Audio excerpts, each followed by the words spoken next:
2022년 3월 1일 밤 11시 55분경 일본 오사카부의 한 골목길에서 남성들이 싸우고 있다는 신고가 접수된다.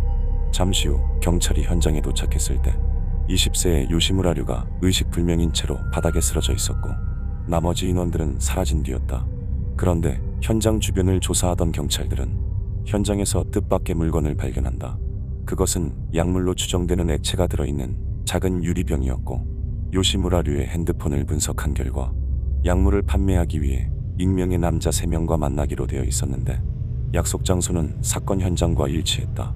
경찰은 현장에서 확보한 CCTV를 분석해 총 4명의 용의자를 특정할 수 있었고 그중 1명의 여성은 나머지 3명의 도주를 돕는 운전자 역할인 것을 확인했는데 그들은 SNS를 통해 요시무라에게 접근한 후 인적이 드문 한 동네 골목을 약속 장소로 잡았다. 사실 요시무라는 혹시 모를 상황을 대비해 사람이 많은 한 편의점을 약속 장소로 제안했지만 용의자들에 의해 장소가 변경된 것이었고 CCTV에 녹화된 모습으로 보아 용의자들은 애초에 범행을 저지를 목적으로 잠복한 채 요시무라를 기다리고 있었다. 잠시 후 예정된 장소에 요시무라가 나타나자 그들은 즉시 요시무라를 습격하였고 갖고 있는 약물을 전부 내놓으라고 소리치면서 소란이 일어난다. 갑작스러운 상황에 요시무라는 무방비로 당할 수밖에 없었고 반항도 하지 않고 잘못했다며 그만하라고 했지만 용의자들은 멈추지 않았다. 그런데 그때 갑자기 20세의 히카리 아키토는 너무 흥분한 나머지 들고 있던 칼로 요시무라의 등을 공격하였고 요시무라는 그대로 바닥에 쓰러진다. 더 충격적인 것은 이때 운전을 맡았던 모치다 타미네는 요시무라가 쓰러지자 현장으로 접근해 영상을 촬영했고 그가 점점 힘이 빠져가는 모습을 보고는 와, 귀엽다라고 하는 등 이상한 말을 내뱉으며 기이하게 웃는 모습을 보인다. 이후 그들은 차량을 이용해 급히 현장을 빠져나갔는데 그들이 요시무라로부터 탈취한 것은 약간의 약물과 고작 현금 13만엔이 전부였다. 일본에서 강도상해 치상죄의 경우 오로지 사형 또는 무기징역만을 적용하고 있어 일반 살인죄보다도 굉장히 험한 처벌을 내리고 있기 때문에 이 시점에 이미 그들에게는 중형이 예정되어 있었고 현장에는 이미 너무 많은 흔적이 남아있어 그들을 잡기까지는 오래 걸리지 않았다. 주범인 히카리 아키토와 19세, 18세의 남성 2명이 불과 며칠 만에 경찰에 체포되었고 그로부터 2일 후 도주를 도왔던 여성인 모치다 타미네가 긴급 체포되면서 4명 모두 기소되었다.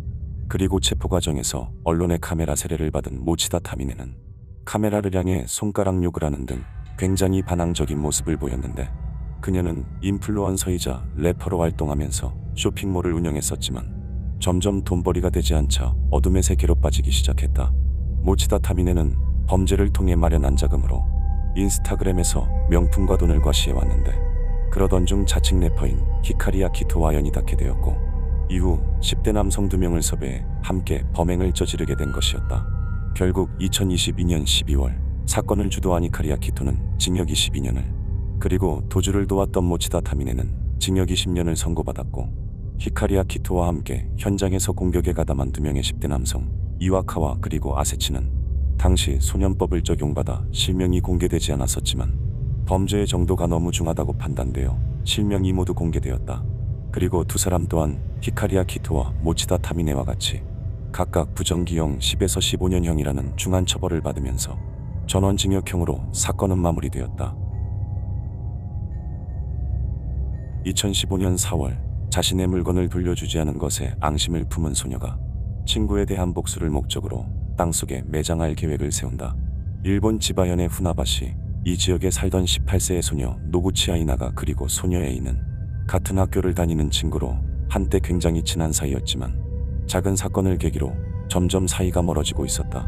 노구치 아이나가는 고등학교 재학 당시 돌연 자퇴를 하면서 점점 어둠의 세계에 발을 들이게 되는데 이때 업소에서 일하는 한 남성에게 푹 빠져 매일같이 가게로 찾아가 남성을 만났고 남성은 점점 노구치에게 금전적인 요구를 한다. 동시에 노구치는 자신 또한 업소에서 일을 시작하는데 집안의 장녀이자 아직 어린 딸이 업소에서 일을 한다는 것을 알아챈 부모님은 심하게 반발하며 노구치를 다그치기 시작했고 그렇게 부녀 간의 다툼이 잦아지던 끝에 노구치는 결국 집을 나온다. 노구치는 가게에서 일을 하기 위해 나이를 속여야 했고 이를 위해 졸업 앨범 사진을 사용해야 했기 때문에 친구들을 통해 앨범을 빌리던 중 과거에 친했던 소녀의 이로부터 앨범과 돈을 빌리게 된다. 두 사람은 이전에 서로의 집에서 함께 잠을 잘 정도로 굉장히 친한 친구 사이였지만 당시 노구치가 학교를 다니지 않게 되면서 많이 멀어진 상태였다. 이후에 A는 노구치가 빌려간 것들을 전혀 돌려주지 않자 점점 증오심이 쌓이기 시작하였고, 동시에 노구치는 A의 연락을 완전히 차단한다. 이때부터 소녀 A는 노구치에 대한 복수심이 끓기 시작했는데, 급기야 그녀는 평소 자신과 파트너 관계이자 서로 완전하게 신뢰를 하는 사이인 20살의 나카노 쇼타에게 범행을 부탁한다.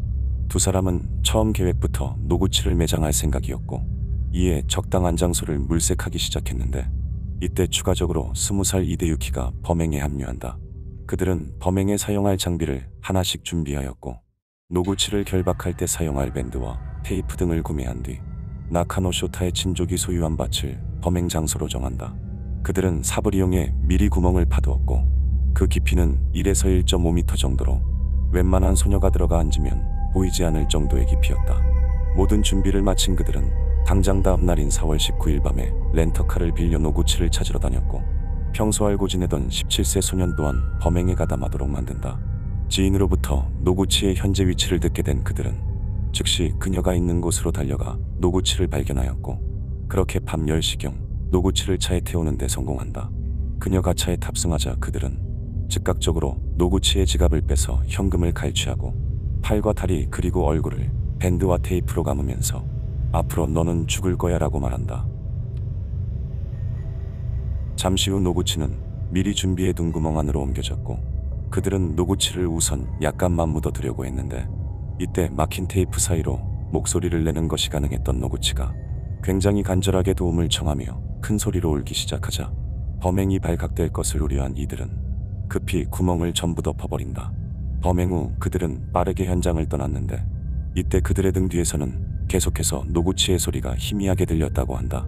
그렇게 이 일은 아무도 모르게 완전 범죄로 마무리되는 듯 했으나, 영웅심이 가득해진 이들은 자신의 지인들에게 전화와 메신저로 이를 자랑하기 시작한다.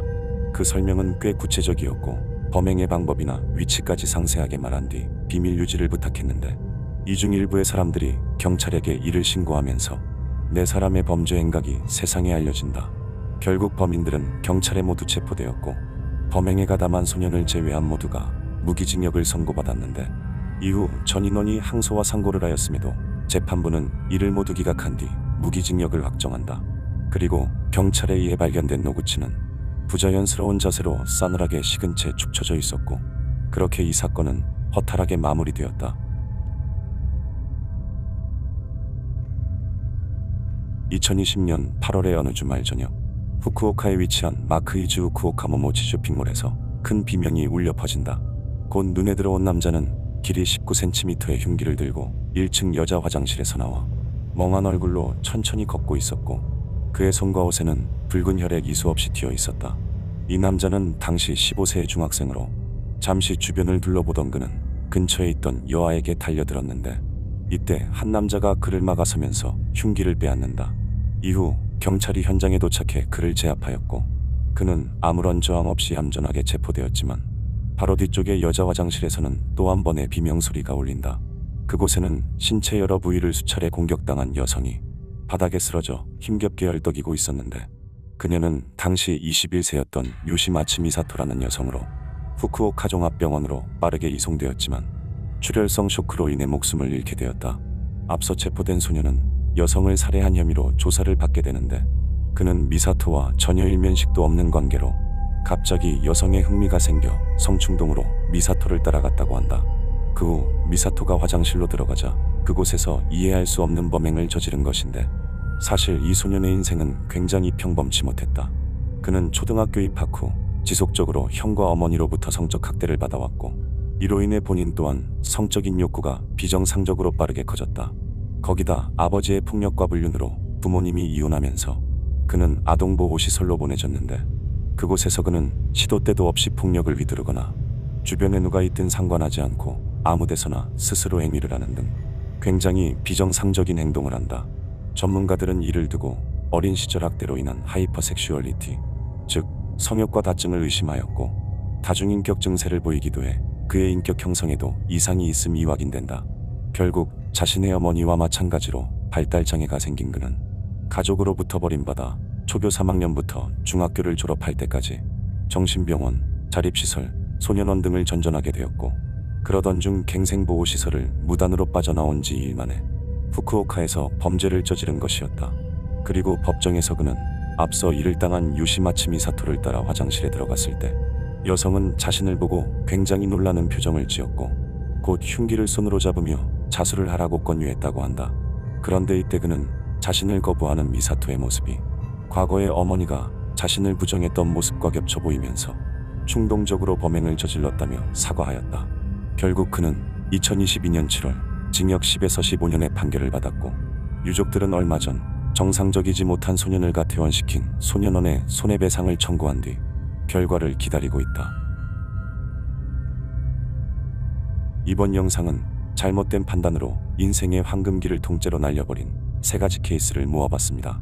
영상이 마음에 드셨다면 좋아요만 부탁드립니다. 감사합니다.